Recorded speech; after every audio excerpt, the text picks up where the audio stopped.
Dismisi keessatti daataa galchuudhaaf dura IP itti gallu beekuu qabna. Achumaan immoo Oromiyaa isa jedhu filanna. Filannoo baay'ee qabnu keessaa nuti isa naannoo keenyaa filanna. Paaswordii waajjira barbaannu sana fakkeenyaaf waajjira qonnaa gashaan jira isaaf paaswordii qaba isan gashaa jira. Achumaan haaraan gashuu barbaade hoggansa qabeenya namaa kan jedhuun kilik godha. Achumaan asitti lakkoofsa eenyummaa kan jedhu irratti waan aanaa keessan fakkaatu sana akka waajjira fakkaatu sana galchuun ni danda'ama. Maqaa guutuu fakkeenyaaf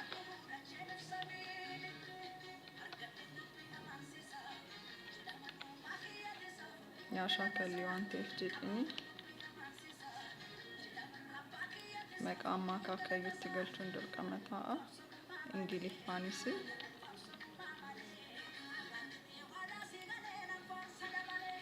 ammaa akaakayyuutti nama gala.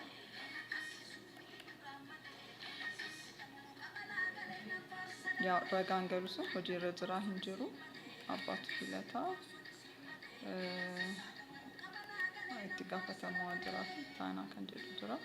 Akkuma caasaa mana hojii kaa'ii jedheen filadha. Achumaan kunoo naan akkasii fiidaa maaloo kutaa hojii keessaa filadha waan jedhu jira. Qophii karoora irra hojjetaa deemu kan hin galchaa jiru amma kaa'ii jedhama. Kunoo ragaan keessan sirriin kaa'ameera kan jedhu daayiloogiin fida. Amma immoo seenaa jireenyaa kan itti guunnu namni yookaan tanaa kan jiru haaraa kan jedhu tuqaasnit loodee kan godhee booddee guyyaa irraa by default waan fudhatuuf guyyaa namichi sun itti qaxarame yoo xinnaatti waggaa 18 ol ta'uu qaba miti namni qaxaramu jechuudha.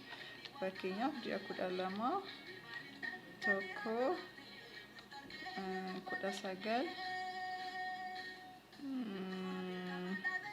1999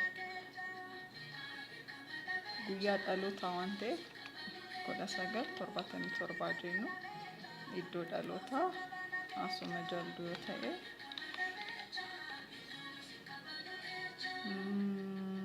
saala filannaa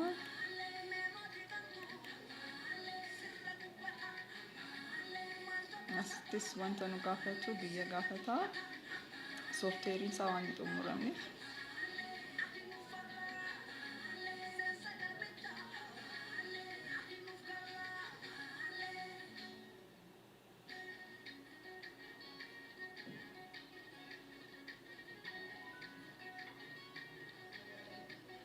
Itoophiyaa kan jettu barbaanna.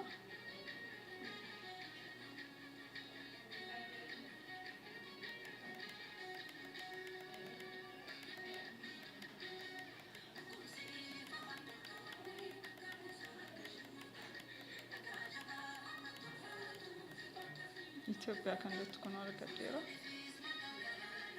Saba Oromoo amantaa Protestaantii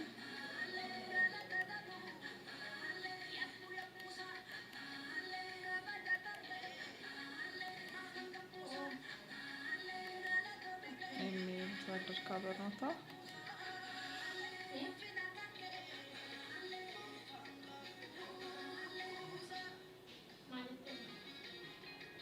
cooperative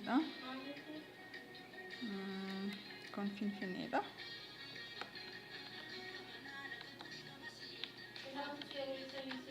Finfinnee bilbilee jiraate bilbiliin galaa filannoo Oromiyaa godina Shawaa Lixaa aanaa Jalduu ganda Goddoo Duwwaa tokko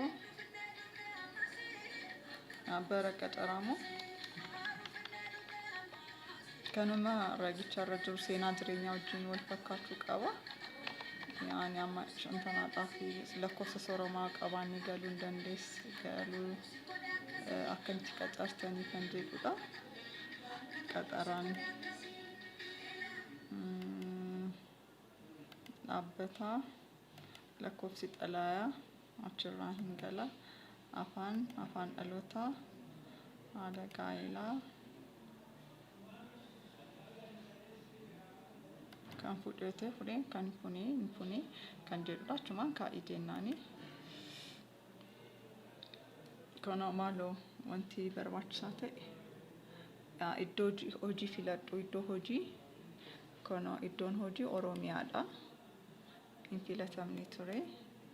Kanaafuu kaa'ii akka jennu kana sirriitti milkaa'eera naan jechaa jira. Akkasumatti ragaalee as keessatti waa'ee afaanii yoo barbaanne fakkeenyaaf achitti tuqaasne asitti immoo ragaa haaraa gashii jenneeti akkuma ammaatti siistama keenya akkaataa barbaanneen abboomuu dandeenya. Kan biraa gita hojii amma fakkeenyaaf gita hojii maatii barnoota wanti humni namaa qabeenyi humna namaa irratti seenaa jireenyaa fi deemsa hojii irratti nu qunnamu hundumaa kan madaallii kan naamusaa boqonnaa waan hundi amma danda'ametti kana keessatti galeera.